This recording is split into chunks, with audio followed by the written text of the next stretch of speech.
Waouh, ça fait tellement longtemps que j'ai pas fait de vidéo YouTube. J'espère que vous allez tous très bien. Pour vous dire, je sais même pas s'il y a des gens encore abonnés à moi qui vont regarder cette vidéo. Bref, moi je vais super bien et c'est pour ça justement que je fais une vidéo YouTube. Quand je suis sur YouTube, généralement c'est que ça va très bien dans ma vie. Alors je vous retrouve pour vous parler de décoloration. La dernière fois que je me suis décoloré les cheveux, c'était en novembre pour faire un moni-piece. Un moni-piece, c'est très simplement des mèches décolorées qui vont entourer le visage tout en laissant les cheveux naturels par derrière. Donc c'est exactement ce que j'ai fait. Alors comme j'ai fait en novembre, ça a poussé depuis le temps, mais je tenais quand même à vous faire une petite vidéo où je vous expliquais comment le faire, puisque j'ai l'intention ce mois-ci d'améliorer tout ça. Donc par exemple de rajouter une petite mèche ici et quelques fines mèches sur l'ensemble de mes cheveux, juste pour rajouter des points de lumière à mes cheveux et non pas pour devenir totalement blonde comme j'ai l'habitude de faire. Donc ce sera beaucoup plus rapide et beaucoup plus simple. Et donc c'est pour ça que je fais cette vidéo. Je vais vous expliquer comment j'ai fait ça avant de faire la suite. Donc cette amélioration, j'ai envie de la faire en direct sur YouTube. Faut savoir que ça, je l'ai tourné sur TikTok, donc je vais vous expliquer très simplement comment j'ai fait. D'ailleurs c'est la première fois que j'ai pas décoloré mes cheveux sur YouTube. Je suis désolée,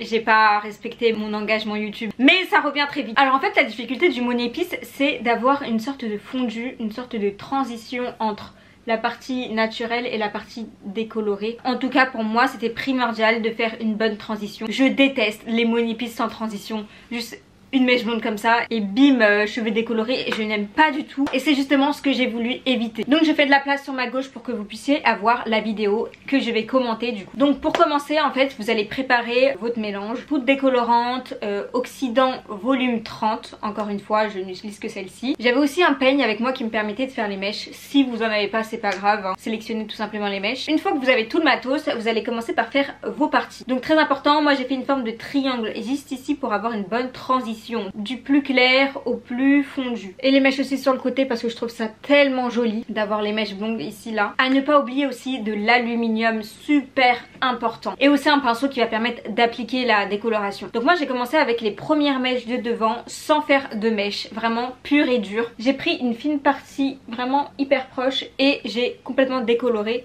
de la racine aux pointes. Ces parties elles sont super compliquées à faire parce qu'on manque de visibilité et on se retrouve très vite avec de l'aluminium sur tous les yeux. Donc si vous pouvez avoir de l'aide de quelqu'un, franchement prenez. Moi j'ai galéré, mais en fait ce qui est dur c'est que faut prendre son temps pour bien s'organiser et tout, mais en même temps il faut faire vite parce que la décoloration elle agit et du coup bah...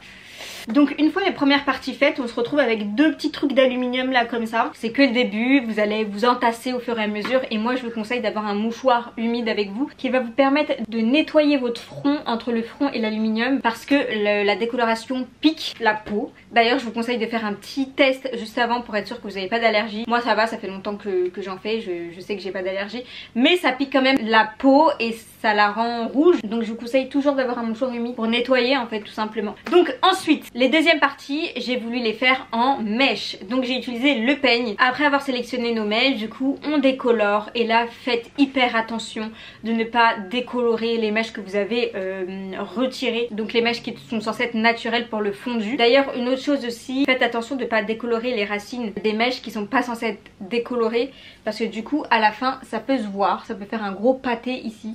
Je sais pas si vous voyez ce que je veux dire mais en gros en voulant décolorer quelques mèches, et bah vous touchez les racines des autres mèches, rien que pour ça ça peut foirer en fait. Moi j'avais fait cette erreur mais légèrement, du coup ce que j'ai fait c'est que j'ai nettoyé avec une patine de ma couleur naturelle à la fin. Mais bon le mieux c'est de pas faire cette erreur. Une fois cette deuxième partie faite, j'ai refait la même chose dans la troisième partie. Là par contre vous prenez moins de mèches et vous allez crêper les mèches pour avoir un fondu un peu plus moins net ici. Pour qu'ici ce soit beaucoup plus naturel et que ça sonde beaucoup plus facilement avec les mèches naturelles. Avant de commencer sur les parties sur les côtés là, je me suis rendu compte que les mèches du devant étaient déjà faites, étaient déjà très jaunes. Gros conseil, finalement utilisez du volume 20 sur les mèches de devant ici et non du volume 30 parce que du coup ça décolore mais super vite et vous allez voir à la fin de la vidéo les conséquences de cette erreur. Mais bon après ça se règle, c'est pas non plus dramatique. Donc j'ai lavé et je suis passée sur les mèches des côtés. Sur les côtés j'avais pas filmé mais en gros j'ai fait la même chose. J'ai pris les premières parties, j'ai fait des mèches et une deuxième partie des mèches. Tout simplement avec le peigne. Donc en fait j'ai fait deux parties, 1, 2, que des mèches. Tout simplement. Franchement j'espère que j'explique bien parce que j'explique avec mes mots. Moi je sais de quoi je parle mais vous peut-être pas, peut-être que vous comprenez pas les subtilités. En tout cas j'essaye d'être le plus clair possible, désolée si c'est pas le cas. N'hésitez pas à me poser des questions en commentaire, j'y répondrai avec plaisir. Ok donc là les mèches sont décolorées, j'ai lavé etc. Je ne peux pas vous dire exactement combien de temps a duré la décoloration, j'ai vraiment fait à l'œil. dès lors que c'est devenu jaune poussin, j'ai lavé. Je considère que c'est bon dès lors que c'est jaune poussin. Si c'est beige, orangé, c'est pas du tout prêt. Ça veut dire que c'est orange. Attendez vraiment que ce soit jaune poussin. Voilà, c'est mon conseil pour savoir s'il faut laver ou pas. Après ça, indispensable, j'ai utilisé du shampoing violet pour neutraliser un minimum les reflets jaunes. Et après ça, obligatoire, case obligatoire, la patine qui va vous donner la couleur finale de votre blond. Alors là, j'ai utilisé un 9.21 qui est un blond irisé et cendré. Donc là, comme il n'y a pas beaucoup de parties décolorées, j'ai seulement utilisé le tiers des produits. Le tiers de la patine et le tiers du révélateur. Oui, parce qu'on n'en parle pas assez, qu'il faut du coup mélanger avec la patine pour que ça fasse effet. Donc tiers de patine, tiers de révélateur. On mélange et on applique. J'ai dû laisser poser une trentaine de minutes, c'est ce que je fais en général avec les patines. Et 3, 2, 1, voilà le résultat. C'est ce que j'ai dit je crois. Donc voilà le résultat que j'ai eu. J'étais extrêmement contente du rendu que j'avais eu parce que j'avais le fondu que je voulais. C'était exactement ce que je voulais. La seule erreur que j'ai fait du coup, c'est la conséquence d'avoir utilisé du volume 30 juste ici. J'avais des mèches violettes, c'était dû à la patine irisée. Donc au bout de 2 shampoings c'est parti, ça part au fur et à mesure.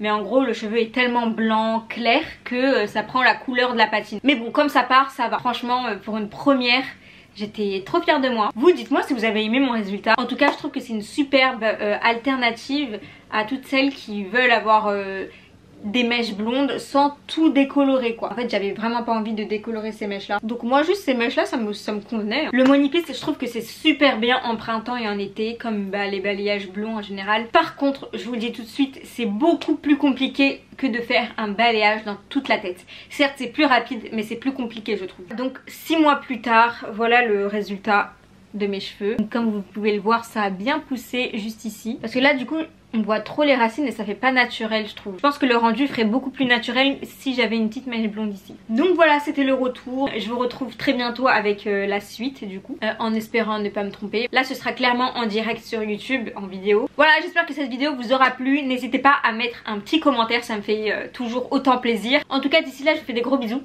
et je vous dis à la prochaine.